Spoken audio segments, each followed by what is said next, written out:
L'histoire de Balaam et du prophète Moussa, alayhi salam. Cette histoire est mentionnée de manière allusive dans le Coran et est détaillée dans les traditions islamiques, tafsir et récits prophétiques. Qui était Balaam? Balaam ibn Baoura vivait à l'époque du prophète Moussa. Il était connu pour être un homme très savant, voire un érudit des écritures anciennes. Certaines traditions disent qu'il connaissait le nom suprême d'Allah, Ism Allah al-Azam, ce qui rendait ses invocations, douas, exaucées. Il appartenait à une communauté, parfois identifiée comme les Cananéens ou les habitants de Madian Moab, qui se sentaient menacés par l'arrivée des enfants d'Israël dirigés par Moussa. La tentation. Le peuple de Balaam, ou leur roi, vint le trouver et lui demanda d'utiliser son savoir et sa proximité apparente avec Dieu pour maudire Moussa et les enfants d'Israël, afin qu'ils soient vaincus ou repoussés. Ils lui offrirent des richesses et des honneurs importants en échange. Le refus initial et la pression.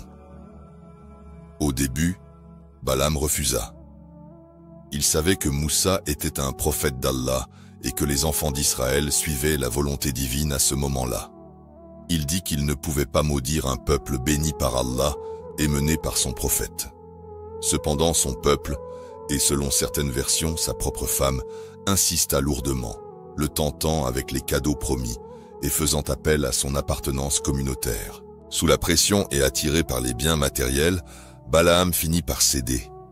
Il tenta de formuler une malédiction contre Moussa et son peuple. Allah ne permit pas que cela arrive. Chaque fois que Balaam essayait de prononcer une malédiction, sa langue se tordait et il prononçait une bénédiction à la place. Ayant choisi les biens de ce monde et ayant désobéi à Allah malgré la connaissance qu'il lui avait donnée, Balaam perdit son statut spirituel et la faveur divine.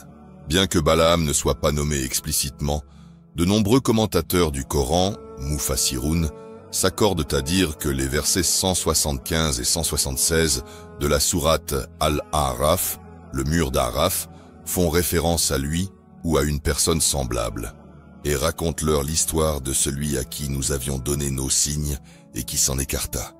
Le diable alors le poursuivit, et il devint ainsi du nombre des égarés. Coran 7, 175. Et si nous avions voulu, nous l'aurions élevé par ses signes. Mais il s'inclina vers la terre et suivit sa propre passion. Il est semblable à un chien qui halète si tu l'attaques, et qui halète aussi si tu le laisses. Tel est l'exemple des gens qui traitent de mensonges nos signes.